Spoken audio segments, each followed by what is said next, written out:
introduction of Muammar Gaddafi, he told for the first time his vision light experience. Farrakhan ain't no slave. Yep, there you go. That is It's still red. It's gonna go back to there. Go. But while he was in Phoenix, he was watching the television. And on the television screen, he saw tanks rolling over Chinese youth in Tiananmen Square. Minister said, quote, I had rested and I was feeling very good. And when I saw chat, that, y'all hear me? Is we good, chat? Is we good, chat? The same day of the Tiananmen Square massacre in China, the Ayatollah Khomeini of Iran passed away. Minister said, I didn't know the connection. I just know that I got sick.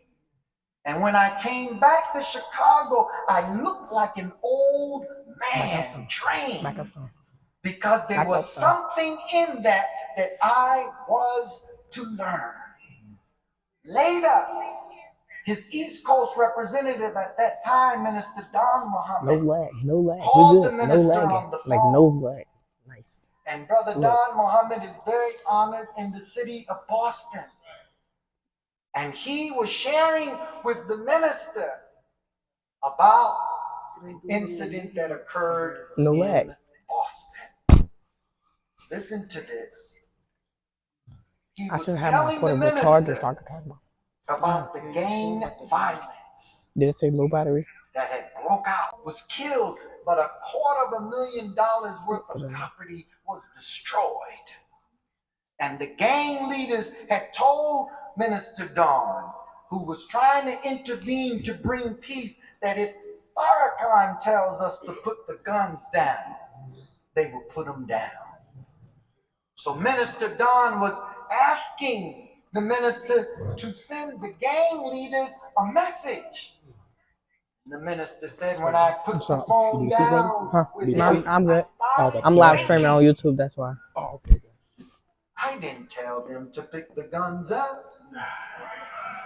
Why should I tell them to put the guns down? And knowing, he said, that I'm under this kind of investigation from our government, I thought that it may be a trap. Enemy always laying traps for the servants of God. But Elijah Muhammad told the minister before he left, brother, they will lay traps for you, but you won't get caught up in any of them. Put me on there, put me on there. Put me on there, put me on there, put me on there. My minister. Like, go back and forth. This is the one the world cannot bother. I want to prove to the world that my minister is a greater light. Look at this. To Satan, his man, the whole of them. Did I get it right, man? Maybe you sure? Thank you. When I say 3, put it on me. We're not allowed to make no mistakes up here. Elijah Muhammad has been proving to Satan 2, go back. And 2, us go back. 1, Satan. zoom in and out.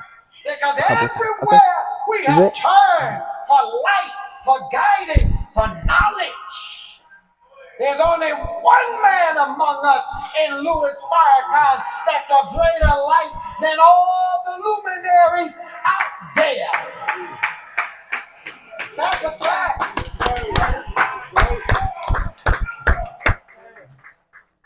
The synagogue of Satan knows it. I don't know why we don't.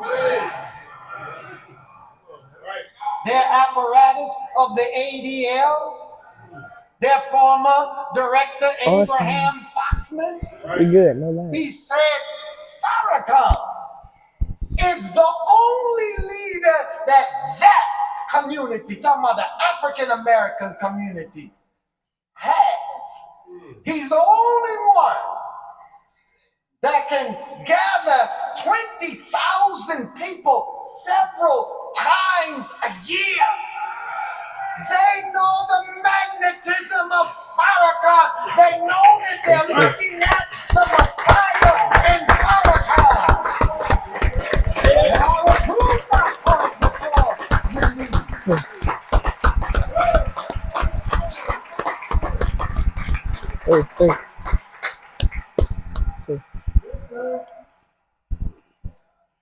So the minister, after this experience, looking at Tiananmen Square, getting the call from Minister Don. See, the words of a wise man, Elijah Muhammad, are beginning to unfold. Because it has something to do, more to do than just Reagan and Libya or a Muslim nation over there. Chat. And the nation of Islam here.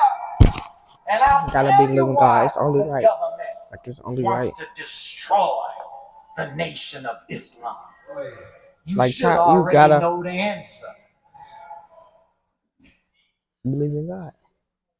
All right. I just have to mic. So the minister said, and then I came out as I started dictating a letter to my secretary concerning Boston. The strain started coming off of me. And in that I said that there is a war planned against black youth by the government of the United States under the guise of a war against drugs and gangs and violence. It still hadn't dawned on me the full connection, but as Gaddafi was to Reagan, Farrakhan was to Bush Sr., Bush Jr., Clinton, Barack Obama, Biden, Trump before Biden. The president has planned a war. The war is on two fronts. It's Muslim nations in the east, nation of Islam in the west, Louis Farrakhan, black people and black youth in particular. Let me move fast.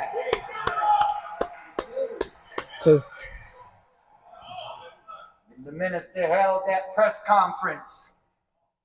In '89, he charged President Bush, the 41st president, who was the vice president under Reagan. See, Reagan is important because Reagan is like the father of all of what has been happening in the last 4 decades. Every president has had to continue the plan and the policies that Reagan established and enacted when he was in office 2 terms. And his vice president was the director of the CIA. He became president. Y'all with me? Yes, sir. Look at what the minister said in his press conference. And he's telling the Washington Post that I charge Mr. Bush, the 41st president, with hatching this kind of plan. My mind goes to scripture because that's my orientation. Said, let's deal. Y'all subscribe. Y'all already know. Y'all hit that subscribe button, like, comment, share, you know. They had a plan, according to the Bible, against the Jews. And as the minister said at the editorial meeting, every Jewish person in this boardroom, and there were several, knows that according to the scripture, the plan was to kill all the male children of Israel. And spare the females. And you look at Black America today. This is a few years ago, these statistics. But if you look at the statistics and you look at Black America, tell me, the minister said, if there is not a plot. 25% of our black youth are in prison. 44% of youth who are detained. 46% of the youth who are judicially waived to criminal court. Dang, and 58% of the youth admitted to state prisons. Black males destroyed in the cities. They fill the armed forces. The women are the aggressive ones. The women are in college. They're in business. The women moving ahead, but the black man is crushed. Yes, sir. The black man is under assault. Yes. The black man is being demasculized. The black man is being castrated. And that's why, dear sister, you ain't looking to a black man no more. I'm black. You're looking to a Puerto Rican, a Latino, a white man to be your man, but you love your man, but you don't know what has happened to your man. But you are a part of the plot too. I'm gonna get to all of us. Because while you shaking your backside, Go ahead. bending it over and twerking, Yes, sir. it's all a part of the plan of the enemy to march us straight into hell. Bear with me. Bear with us. The Honorable Minister Louis Farrakhan said in his press conference November the 16th, 2017, I've been among you a long time, and I have not failed you in warning you of what the government of the United States of America has been planning against black people generally, But black head on youth the in screen. particular, and the Nation of Islam. Come, Pharaoh says, we must deal wisely with So he's them. gonna walk you in front, so you can take a What front was picture Pharaoh's here. fear? You don't need to go in front, but you're going. Right. That they will multiply. You can talk. And if war he going breaks there. out, will join on to an enemy My camera ain't going and up closer. come against us. But look at this, and leave our country. See, we're held captive. So Isaiah said, shall the lawful captive Chat. be Be on it, set Barry. free? Be on it, okay. Shall the prey be delivered from the mighty? In the bag. In the bag. They've already used us up. They don't have no more need for us. We built their country. We made them the wealthiest, most powerful nation in the world. But America has neglected its soul. So you have no like right there in this longevity, no future when you don't have a soul. So America is soulless.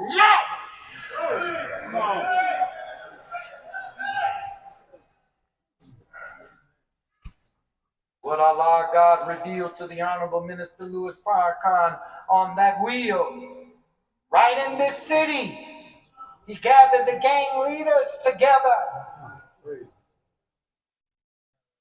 And he shared with the gang leaders in this city his experience on the wheel and the plan of the enemy to destroy black males under the guise of a war on drugs. You know Quentin Tarantino? Remember Django? Unchained? Look at what he said. He said this whole thing of this war on drugs and the mass incarcerations that have happened pretty much for the last 40 years have just decimated the black male population. It's slavery. It's just slavery through and through. And it's just the same fear of the black male that has existed since the 1800s. Now consider, the Million Man March came as a result of Minister Farrakhan working, touring the country up and down. Stop the Killing tours throughout the United States to warn black men about the plans of the U.S. government against us. He went to New York on December the 18th, 1993, and he spoke at the Jacob Javits Center and announced his desire to speak to men only, that launched the Men's Only tour throughout the United States. And on January, your city, the 24th, 1994, the first Men's Only meeting in New York at the 369th Armory, 16,000 men came out, and only 12,000 could get in. But it was at this meeting that the minister was shout out to the rich. to utter the words that just came out of his mouth. Out of his mouth. I want to take $1 million to Washington, D.C.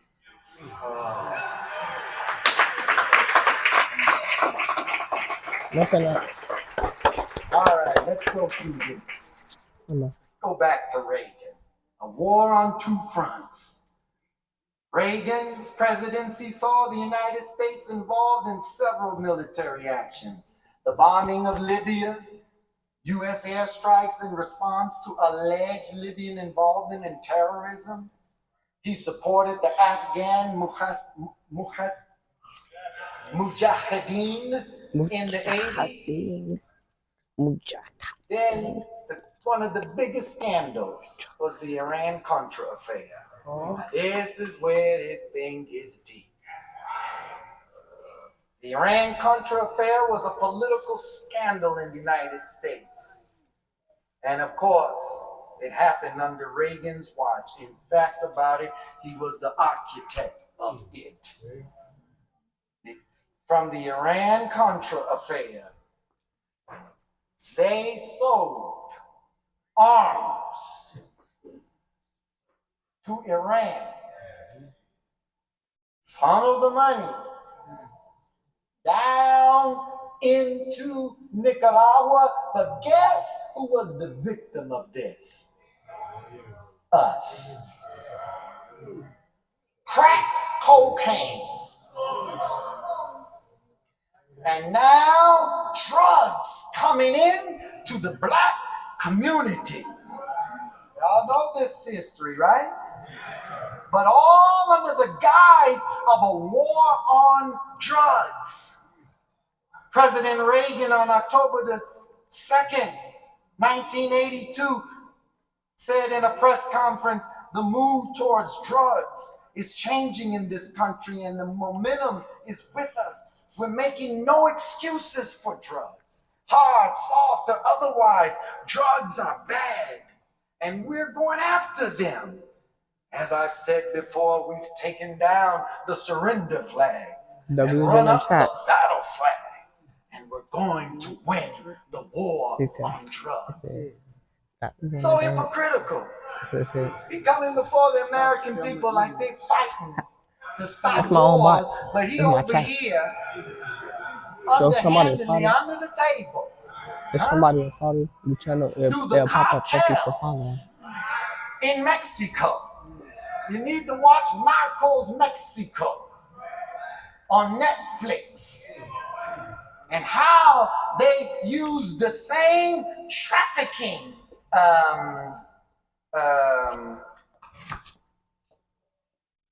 routes. Thank you, sister. A man always needs a little help sometimes. And the same routes they were using. Drugs coming in, and then of course there always has to be one of us, our beautiful brother Rick Ross, Freeway, and he got involved in this, in the drug spreading. Do you know that the Bloods and the Crips in California, like the gangs or street organizations here in Chicago, they all started off with honorable, noble cause. Enemy, see, that's why he's called a snake. He slivers his way in. And he's always looking to redirect noble goals, honorable goals, and corrupt the organization. The Bloods were formed in the 70s to fight oppression. And the Crips were initially a neighborhood protection group. Now under Reagan, it's very important, he was the architect of the Comprehensive Crime Control Act of 1984. Y'all remember? And he signed the Anti-Drug Abuse Act of 1986.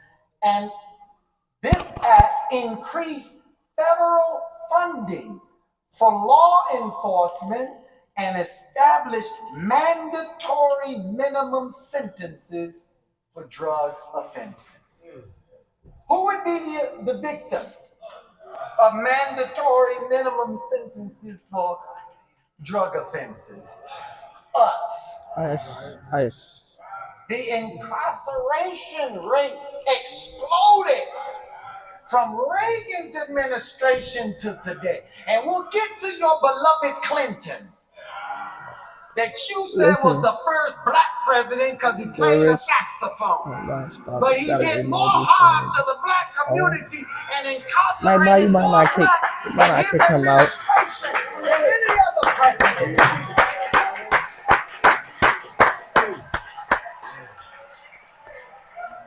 Don't ever forget the 13th Amendment.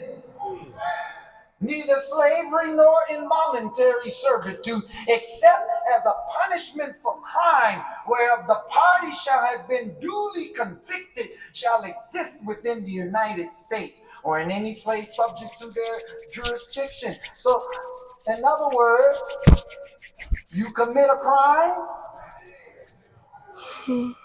you back on the plantation. And the new plantation is what? Prison. The prison industrial complex. We're going into the war now. Because that out of that crime bill that Reagan and the Anti-Drug Abuse Act of 1986 set the ground for the 1994 crime bill. It was known as the Violent Crime Control and Law Enforcement Act, and it was signed into law of the criminal justice system. The law was the largest crime bill in the history of the United States and was meant to make a statement. It encouraged even more punitive laws and harsher practices on the ground, including by prosecutors and police to lock up more people for longer periods of time. When we went to D.C. in '95, this crime bill had already been put into law, and there were harsher sentences for those possessing crack cocaine than those who snort powder cocaine. Why? Because we poor and can't afford the good stuff. So crack cocaine users and sellers was going to be locked up in prison, but those that snorted powder cocaine would get off. Do you know who was the architect of the crime bill of 1994? He was a senator at that time, Joseph Biden. Prophet Elijah Muhammad always taught us we respect those who are in authority. It's a wicked man. Look at what he said to Congress when he was getting this bill to be passed. Just play the clip. It's not long. The consensus is A. We must take back the streets. It doesn't matter whether or not the person that is accosting your son or daughter or my son or daughter, my wife, your husband, my mother, your parents. It doesn't matter whether or not they were deprived as a youth. It doesn't matter or not whether or not they had no background that enabled them to become socialized into the fabric of society. It doesn't matter whether or not they're the victims of society. The end result is they're about to knock my mother on the head with a lead pipe, shoot my sister, beat up my wife, take on my sons. So I want to ask, what made them do this? They must be taken off the street. That's number one. There's a consensus on that. The Democratic chairman of the Judiciary Committee, the Democratic president of the United States of America, the Democratic attorney general, the Republican leader of this effort, Senator Hatch, the Republican senator from Texas. We all agree on that. Now, we can find some fringe folks in the study groups on the right wing and left wing, libertarians and left-wingers in my party who say, no, that's not what we should do. But politically, that consensus has been arrived at. I acknowledge.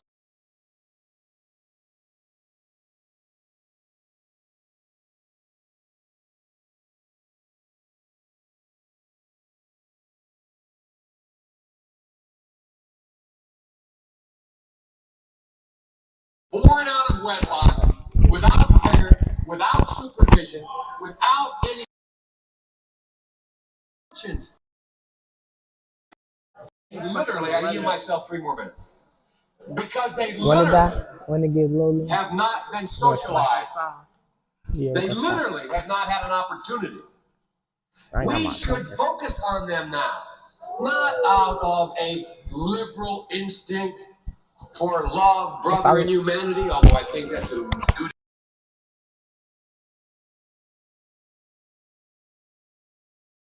good will, or a portion of them will become the predators 15 years from now.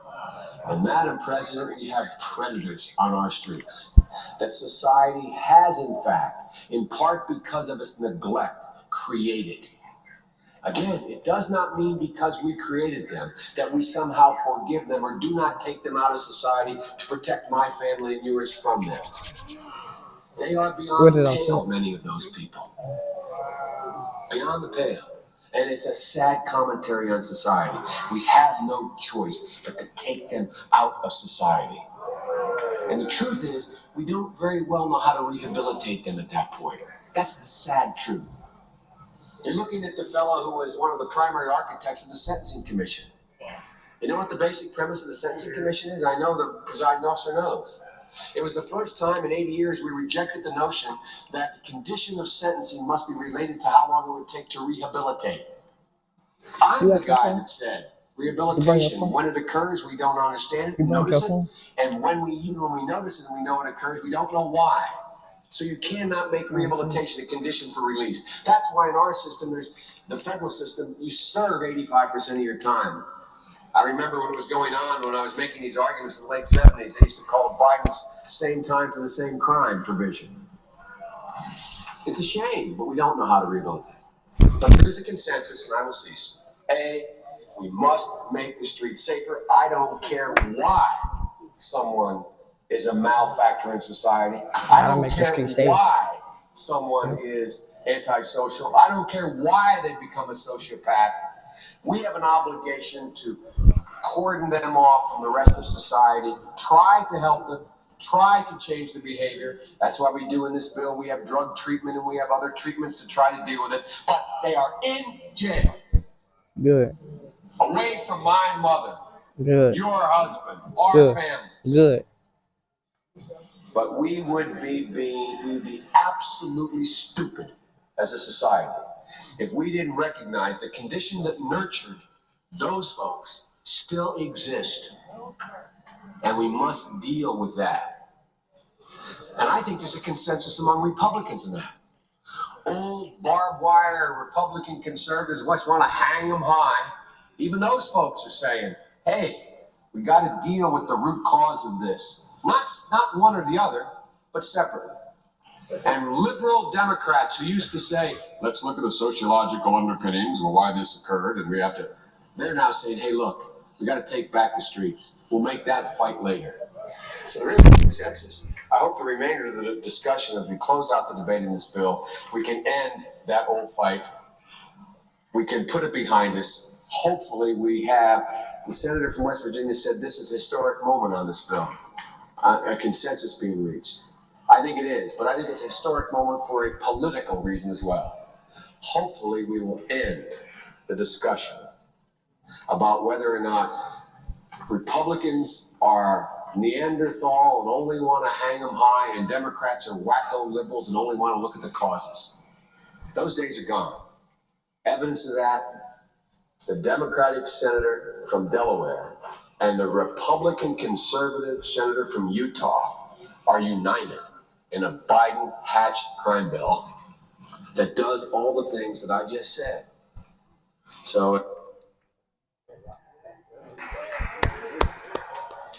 what did a living Elijah Muhammad say to the minister? The president has met with the Joint Chiefs of Staff to plan a war.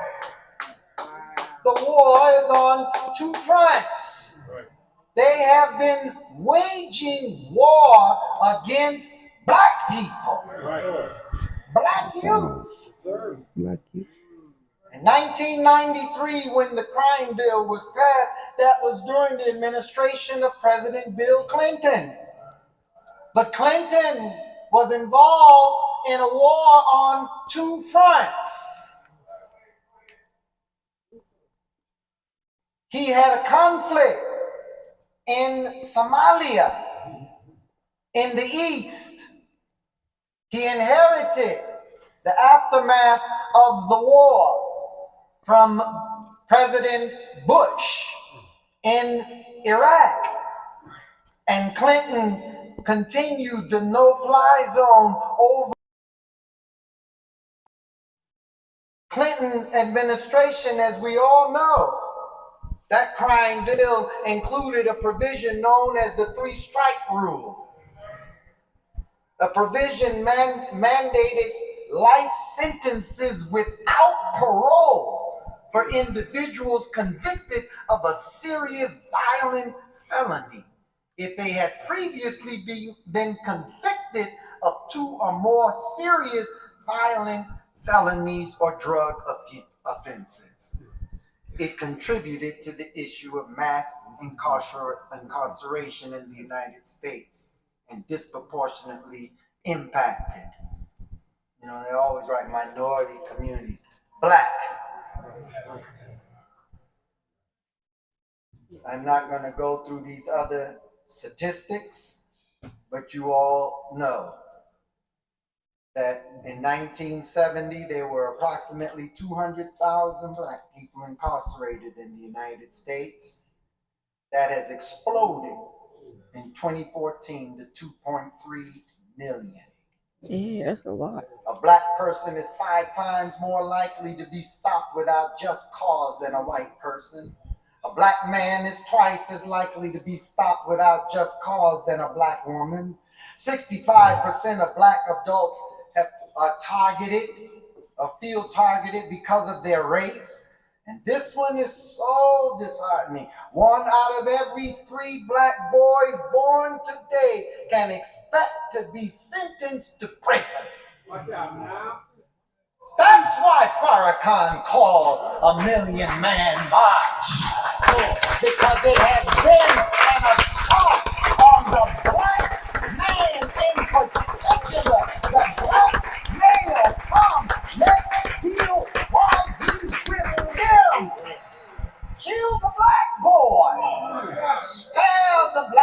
female. This thing is gonna get deep. In the 1960s, it was a very turbulent time, an unprecedented decade of assassinations of political and black leaders here in the United States and throughout the world. The 60s was a decade of war, revolt, and revolutions around the world, with blacks rising in Africa, blacks rising in Central America, throwing off the yoke of the West. We saw the assassination of President John F. Kennedy, his brother Robert Kennedy, our brother Patrice Lumumba, the first democratically elected prime minister of the Republic of Congo, was abducted, tortured, and murdered. Other world leaders were killed during this decade of the 60s, but we lost Malcolm X. We lost Sam Cooke. We lost Dr. Martin Luther King Jr. We lost Fred Hampton in this city of Chicago. Not only did we see the murder of leaders and activists, but it was a time where black people were rising in consciousness like never before. Black unity and black power was growing, but it drew the attention of the enemy. Whenever you rise, they come. So the Quran says, the devil is talking. Respite me till the day they are raised. It's one right here. And I will come So he can still record. them and from behind them, from Yeah, you can plug it over because he's gonna stand right there and get a different. I'm gonna come in your straight path. So every time we rise, they devise a plan to stop us. So our leaders and organizations, brothers and sisters, were targeted by the United States government through the FBI counterintelligence program. The government of the United States infiltrated, disrupted, and eventually destroyed many of our organizations of the 60s, and those that they did not destroy were so severely